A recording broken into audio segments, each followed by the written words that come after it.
நான் கார்த்திக், அவர் ஸ்ரீதர். வணக்கம். வணக்கம் வணக்கம். இப்ப வருது.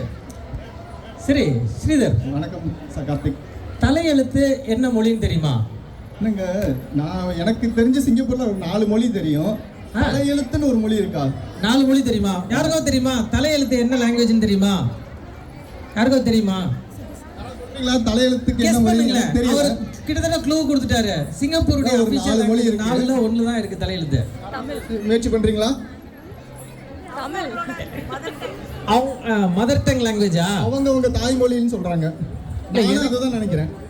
எனக்கு நான் என்ன லாங்குவேஜ்னு சொல்றேன். சரிங்க.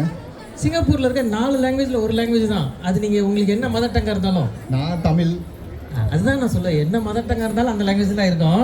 அப்ப சரிங்க. சிங்கப்பூருடைய 4 லாங்குவேஜ் என்னென்ன? தமிழ், ஆங்கிலம், மலாய், மாண்டரின். இதுல எனக்கு ரொம்ப நாளா தெரியாது தலையெழுத்து இங்கிலீஷ்ல எழுதிருக்கு அப்படின்னு. இங்கிலீஷா? ஆமா, தலையெழுத்து இங்கிலீஷ்ல தான் இருக்கு அப்படிங்கிறது எனக்கு ரொம்ப நாளா தெரியாது. சிங்கப்பூருக்கு வந்ததுக்கு அப்புறம் தான் எனக்கு தெரியும் தலையெழுத்து. எங்கேயுமே தெரியலைங்க. யாருக்குமே தெரியலையா தலையெழுத்து இங்கிலீஷ்ல? தெரியலையா? அதுக்கு இங்கிலீஷ் படிக்க தெரியணும் பாஸ். அது சரி. நான் சொல்றேன், கேட்கணும். எனக்கு இங்க எத்தனை பேருக்கு முடி கொட்டி இருக்கு? கை தூக்குங்க. சிங்கப்பூர் வந்ததுக்கு அப்புறம் முடி கொட்டி இருக்கு. எப்பவுமே கொட்டி தான் இருக்கா? இந்த முடி கொட்டுறத வச்சுதான் எனக்கு தலையெழுத்து. ஒருத்தராவது முடி கொட்டலைன்னு யாராவது ஒருத்தர் சொல்லுங்க. முடி கொட்டாதவங்க யாருமே இல்ல, எல்லாருமே முடி கொட்டுது. முடி கொட்டுறதுக்கு அப்புறம் தான் எனக்கு தெரியும் தலையெழுத்து இங்கிலீஷ்ல இருக்கு அப்படின்ட்டு. அது எப்படிங்க? எனக்கு முதல்ல முடி கொட்டுது அப்படின்னு ஒருத்தங்க எனக்கு எச்சரிக்கை பண்ணி ஒரு மெசேஜ் அனுப்பிச்சாங்க. ஆனா அது எச்சரிக்கைன்னு எனக்கு புரியல. யூ ஆர் கெட்டிங் OM அப்படின்னு அனுப்பிச்சிருந்தாங்க. OMனா ஓம். நமக்கு அருள் கிடைக்குதுங்க. அருள் கிடைக்குது. நான் கூட அப்படிதான் நினைச்சேன். நம்ம தினம் கோயிலுக்கு போறோம், சிவபெருமான் அருள் கொடுத்துட்டாரு போல அப்படின்னு ஓம்னு. அப்புறம் தான் எனக்கு தெரிஞ்சிச்சு தலையில நடுவுல ஆரம்பிக்கிறது ஓ மாதிரி ஆரம்பிக்குமா? என் தலையதான் பாத்தீங்கன்னா தலையில உங்க தலையில எல்லாரும் எத்தனை பேருக்கு இங்க இருக்கு நடுவுல ஓ மாதிரி ஆரம்பிக்குமா?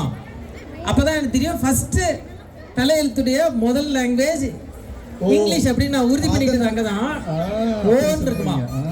அடுத்து நான் கேட்டேன் அப்ப எம் அப்படின்றது இந்த பக்கமும் முடி ஏறுச்சுன்னா, இந்த பக்கமும் வளர்க்க வந்துச்சுன்னா அதுக்கு பேர் எம்மா. பாத்தீங்களா இப்படி ஓடி இருக்கேன். பாத்தீங்களா? இங்க எம் எத்தனை பேருக்கு இருக்கு? எம் நான் ABCD எல்லாமே இருக்கு பாருங்க. அப்ப நான் ஒத்துக்கிறேன். நான் சும்மா இல்லாம ஒருவேளை இந்த ஓவே எம்ஐ கண்டுக்காம விட்டா என்ன ஆகும் நான் கேட்டேன். என்ன ஆகும்? ஓவே எம்ஐ கண்டுக்கல, அடுத்த எழுத்து அடுத்து என்ன ஆகும்? இங்கிலீஷ் தானே தெரிஞ்சு போச்சு. இங்கிலீஷ்ல இங்கிலீஷ் ஆல்பபெட் எல்லாருக்கும் தெரியுமா?